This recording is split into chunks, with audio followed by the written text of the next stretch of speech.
2 होते.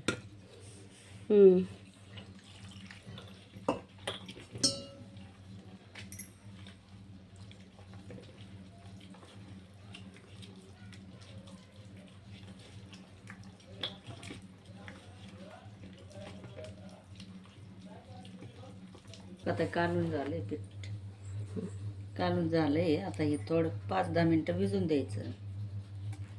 हे काय मग त्याचे दिरडे काढायचे. त्यात काय काय टाकलं? त्यात जिरे पावडर टाकली, मीठ टाकलं, बस.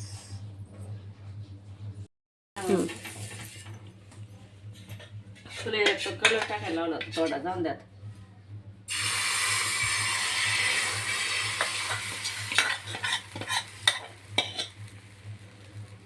हे 2 मिनटं आता असं पलटी असं हलवायचं, काढायचं असं हळून.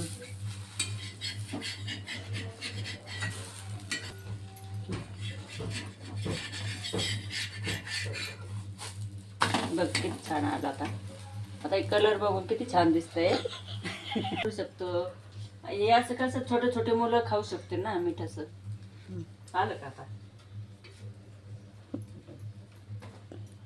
चालेल ना. आता हे गव्हाच्या पिठाचे गावण केले. टमाटे सॉस बरं पण खाऊ शकतो, कोरडे पण खाऊ शकतो, चटणी बरं पण खाऊ शकतो. आता काय व्हिडिओ कनेक्ट करून सांगा.